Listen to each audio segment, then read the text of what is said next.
Hi, family, and we're back for another episode of O to Be Whole with yours truly. That's me, Camille Young. So glad you've come back to join us. Hey, Holy Rollers! Woo woo! Thank you all for subscribing to my page. I thank you for the comments that you're putting in. Thank you for sharing and liking. I just appreciate you so very much. Thank you to all my new viewers. I appreciate you taking out the time to be a part of this conversation. So we're learning about O to be whole. We're digging deeper.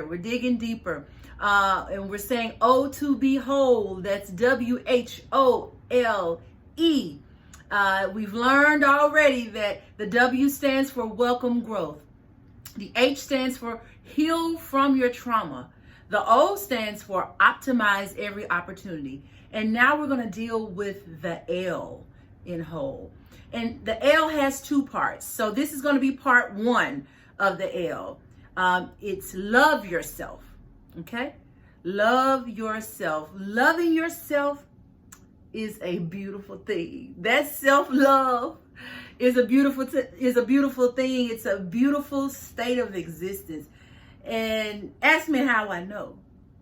I know because I know exactly what it feels like not to have self-love. I know exactly what it feels like to not appreciate how God created me. I know that feeling. I've been there. Oh my gosh, I have been there, and I stayed there way longer than I should have. But I thank God that He has given me the freedom now to love myself. And the journey or the path to self-love is not an easy one. It's not easy at all, especially when you've had to take in a lot of garbage. You know, some of you have taken major verbal abuse. People saying different things about you, whether it's your complexion, whether it's your size, whether it's your hair, your teeth, your eyes, your height, whether you were poor, how you talk. There are so many things that people do and say that scar you, from your childhood, and those things carry over into adulthood. And if they are not discussed and talked about and talked through and healed in your life, self-love, you just won't have it. So it is something that, you have to learn to self-love. And when you can finally get to that place where you accept your imperfections, you accept your imperfections, you do the hard work to change and or improve those character flaws. Yeah, those character flaws such as the jealousy, such as the envy, such as the backbiting, such as the mean-spiritedness, such as the gossiping, all of those things that we don't like to necessarily admit to, but those are character flaws. The lying, the cheating, the dishonesty, all of that. Those are character flaws that you have to remove, change, or definitely try to improve on in your life if you really want to get to the place of true self-love. Another thing, this is something that I practice. I have had to put in practice because it's always something or somebody who will try to draw you back into those negative thoughts about yourself. But when you are on this journey of trying to get to the place of self-love, you have to recognize your value based on what God says about you, not what other people say about you. Okay? Did you get that? Based on how God sees you and what God says about you, and not based on how other people see you and what other people say about you, because what other people see and what other people say is not the truth. The truth is what God says about you. What God says is that you are fearfully and wonderfully made. Okay? You are a vessel made for His use.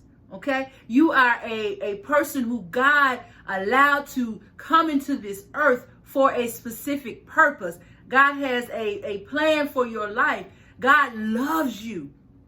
God cares for you. So those are the things. He is concerned about you, even in the smallest thing, even to the biggest things in your life. God cares about you, and he loves you, and he is concerned about every single iota of your life. You have to know that. You know, even though circumstances may not look like it, even though situations may have happened in your life where you felt like he was distant and far, all of that, he was right there. He was right there the whole time. And you have to know that. And those are things that you have to say daily. You have to say these things daily, that God, you made me beautiful. God, I am beautiful. I am enough. You know, you got to say those things to yourself in order to get to the place of self-love. You also have to be able to determine and be clear on what is urgent versus what is important, and prioritize accordingly. You know, people will put things on you because you are the good friend. You know, you're the one that's always there. You're the strong one. And people will make try to make their emergency your emergency. But sometimes you have got to say no. Or at least not right now, because you have to prioritize some things for yourself, because people will use you and use you up and leave you out to dry when it's time for them to show up in your life. So being able to prioritize the urgent from the important in your life, and then you act accordingly. Then another thing is, the Lord gave this to me, and you know, you may have heard it before, but he gave it to me. It was so clear. You know how people use the term, you know, people say, you have to see the glass half full versus seeing it half empty. And I get that, because I've said it for years, and I may even say it, you know, up and say it just out of habit. But God is showing me, I see the cup as full and running over, because you are more than blessed. Even in your worst situation, God is still blessing you. So begin to see your life as full and running over. Okay, that's the ultimate positive attitude. That's the ultimate way of thinking and processing life, is knowing that you are full and running over versus half full or half empty. And I get that, but that's not how I choose to look at things. My cup is full and running over. And then you have got to allow yourself to know who and whose you are. You got to know who and whose you are and who you belong to. And when you begin to realize those things and rehearse those things in your mind and act on those things, you are arriving at the place of self-love. You have to be at a place where you're going to vote and believe in yourself first. Okay? You got to vote for you. You got to believe in you first if you want to be in a place of self-love. And it's a beautiful, peaceful place to be in. The past few years of my life have been probably some of the most peaceful. And when I say peaceful, I'm not saying it has not come with trouble. I'm not saying that. Please don't misunderstand me. There have been some major things that have happened in my life in the last few years. But in terms of my mindset and how I perceived those things and didn't allow myself to get caught up and get lost in what was happening, I chose to receive the peace of God, to receive the comfort of God, and to walk in that. Self-love is also a place of a place of contentment. Is what I meant to say. You've got to be content. I think it was Paul who talked about, and y'all ain't no preacher. I just, I reference the Bible a lot because I read the Bible. I'm a believer. I'm a Christian, so I'm going to reference the Bible. But I'm nobody's preacher. Let's be clear. But in whatever state you're in, you must be content. You can be a base. You can live high. Whatever state that you are in, you have to learn to be content in that. Now, do not confuse contentment with complacency. Okay? Complacency just means that you don't have to grow. You just good.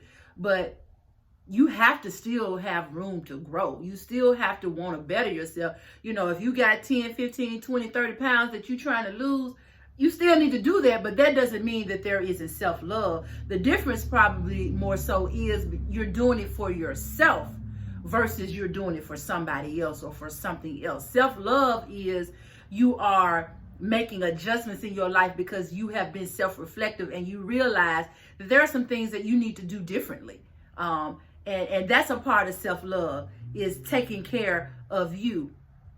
Also, being comfortable in your own skin. Again, it's less about you got to be a certain size, a certain weight, a certain complexion. I'm not talking about that. I'm talking about you being confident in who you are, with all that comes with you, with all your imperfections, as I mentioned earlier.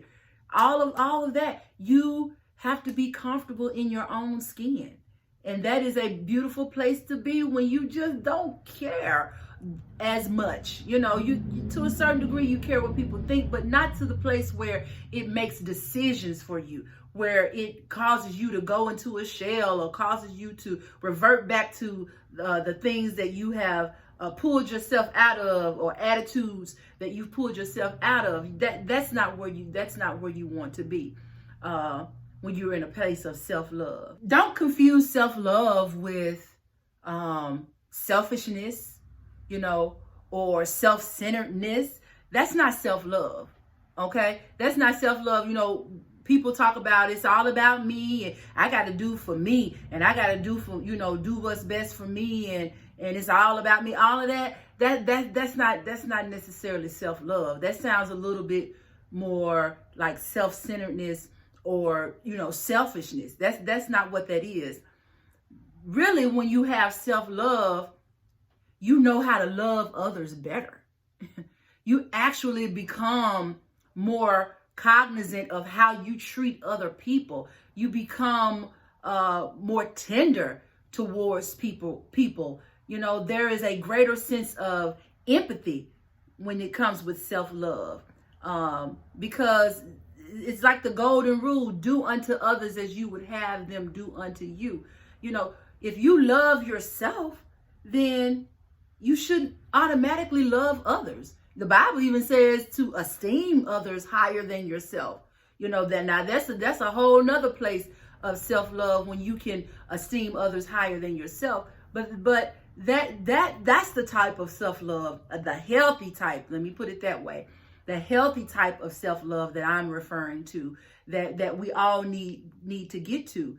And when you treat people like they should be treated, to me, that is the ultimate reflection of God himself.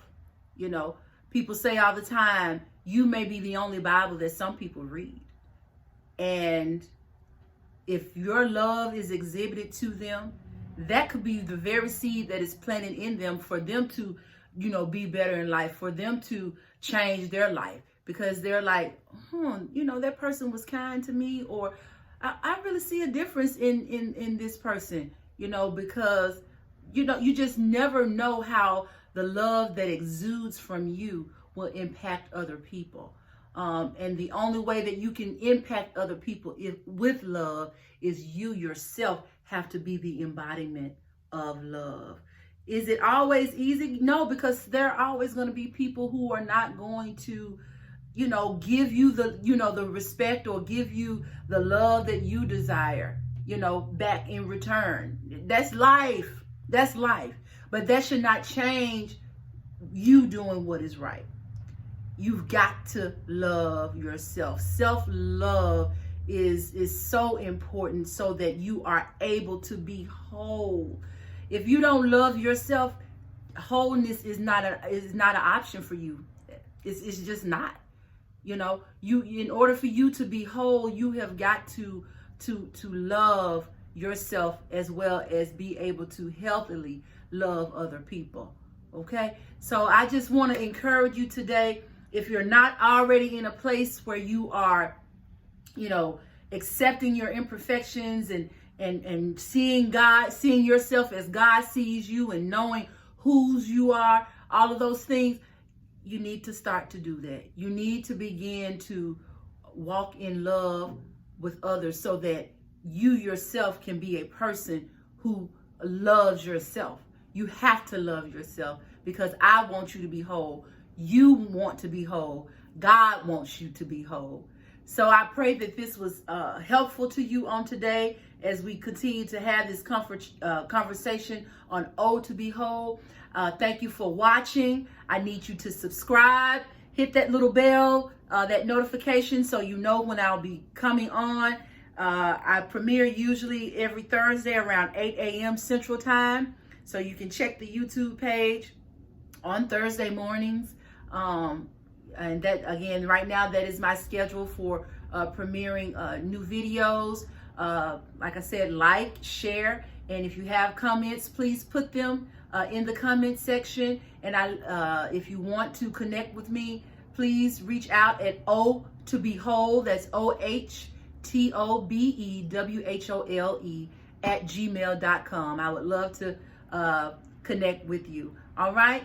I love you. Thank you. And God bless. See you next time.